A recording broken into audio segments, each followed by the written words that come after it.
If you're having problems dropping your fat, dropping your belly fat, and incinerating the fat that's on your body, and you're just kind of frustrated and you don't know why, it's not a calorie problem, it's a hormone problem. More specifically, the hormone insulin. Now, if you get your insulin down, you will drop your body fat. It's not a calorie problem. You might be thinking, well, how is it not a calorie problem? You always hear, you gotta be in a caloric deficit, you're eating way too many calories. You're eating that many more calories that you just can't lose the fat off your body. 100 years ago, they were eating way more calories than they are today. Yet they only had 5% of their population was clinically obese. Today, 43% of our population is obese. It is an insulin problem. I'm not a fat loss coach. I am an insulin reduction coach. Insulin determines, this is my apple, determines the food that you're eating, if it's going to be partitioned and used as energy in your body, or if it's going to be stored as fat. If you get your insulin down, you will drop your body fat. So today what I'm gonna do is I'm gonna give you 7 proven steps, scientifically proven, clinically shown, to help you reduce insulin so you can start to heal your body from the inside out. My name is Peter Feza. I've been a coach for over 20 years. I've had well over 35,000 one-on-one personal training sessions. I train people from all around the world. I have videos that have millions of views, students all around the world. So I've seen this. It's a proven roadmap that has worked time and time again if you work it. But here's my very first question. Have you ever heard trainers out there or experts, and I've done it too, where they say you gotta be in a caloric deficit in order to lose fat? You see, that is such a small part of the truth, it's not even funny. And let me just show you how it works. Have you ever known a skinny person who could eat whatever they want? They could eat a small country and they still remain skinny. But on the other hand, you have somebody who is overweight and they can't even look at pasta without blowing up. It's because of what their body is doing with the food that they're eating. The skinny person can use it more effectively as fuel, whereas the overweight person, when they eat food, it's stored as fat. So it's not necessarily the amount of food that they're eating per se, it's what their body is doing with the food that makes all the difference in the world.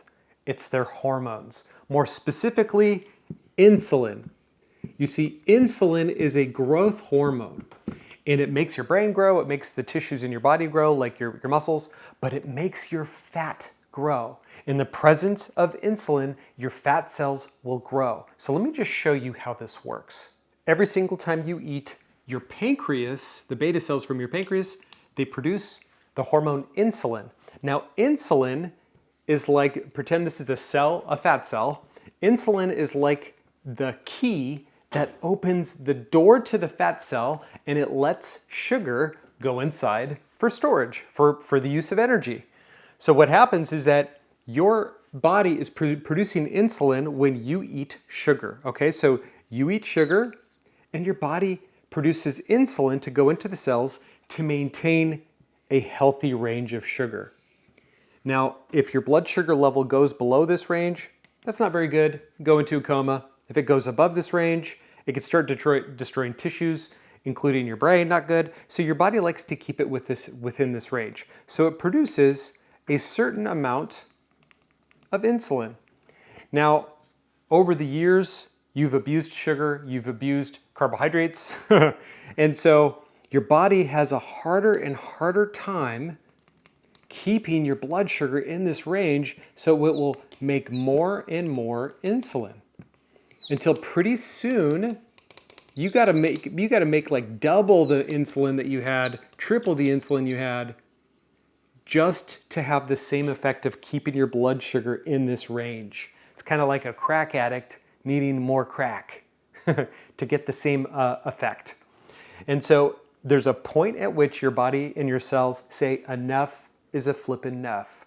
We can't do it anymore. The insulin's not gonna work. We're locking you out. And that's when your body becomes insulin resistant. And you see 70% of, maybe even more, of people who are overweight or clinically obese have insulin resistant. So what happens at this point is that your body has to produce even more, and in the presence of high insulin, and when you're eating carbohydrates, more specifically sugars, now you have all sorts of insulin, and in the presence of insulin, your fat storage becomes easier and easier and easier. And as you get fatter and fatter, and your body starts to get bigger, it becomes even more difficult for your body to use the fat that you have as fuel.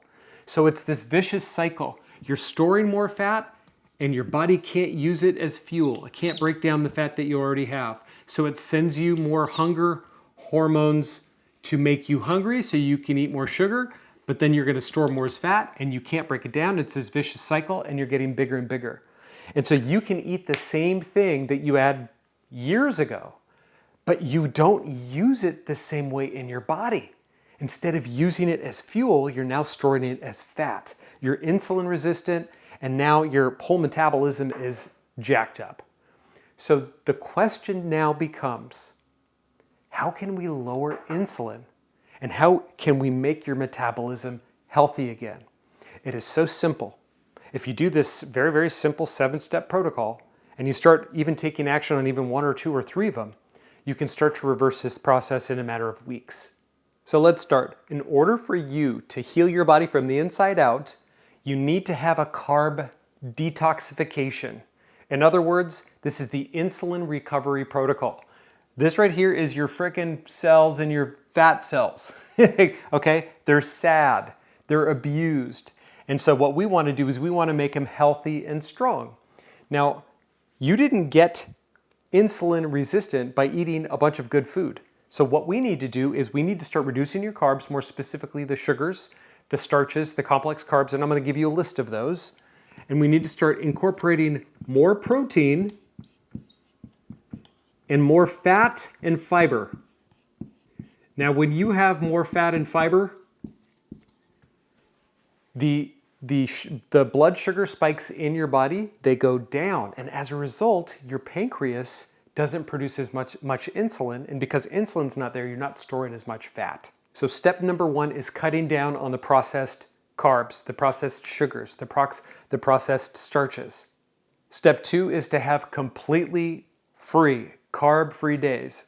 3 days out of the week, or start with 1 or 2, but I would recommend 3, to absolutely have no carbs at all. Now, here's the deal. You're gonna have a little bit of carbs in the foods that you're eating, like the fiber that you're eating, the vegetables that you're eating, and that's okay. If your carb count is less than 50 grams per day of complex carbohydrates, or even 40 grams, it's a good day. So what I do is I pick my non-weight training days, because you want complex carbohydrates and some sugars on your weight training days for recovery. So let's just say that's Tuesday, Thursday, and Saturday. These 3 days out of the week, I'm not having any carbs. So what I'm doing is I'm increasing my protein intake, I'm increasing my fat intake, and I'm increasing my fiber intake in the form of fresh vegetables and fruits. What these carb-free days do is essentially like, you know, have you ever been to a park and you see this fenced off area and it says, keep off the grass, and it's like this trampled on grass that's like just recovering, and over time, this grass is going to be like really thick again, it's going to be healthy again, and then they're going to take the fence off of it. So that's basically what's happening in your body. We're giving your body a chance to recover from all the crap, all the processed stuff, all the carbs. So the cells in your body can become more sensitive to insulin, and you don't store as much body fat when that happens. The next one is strength training. It's building muscle. All right, this is my muscle fiber. This is my bad drawing of a muscle. So what happens is that when you start using your muscles with resistance training or weight training, you're building lean tissue. And what happens is that this lean tissue is hungry, and it absorbs a lot of the food that you're eating as fuel. So instead of the sugar in your blood going towards fat, it's being partitioned for your muscles. They take and they slurp up all the sugar that's in your blood.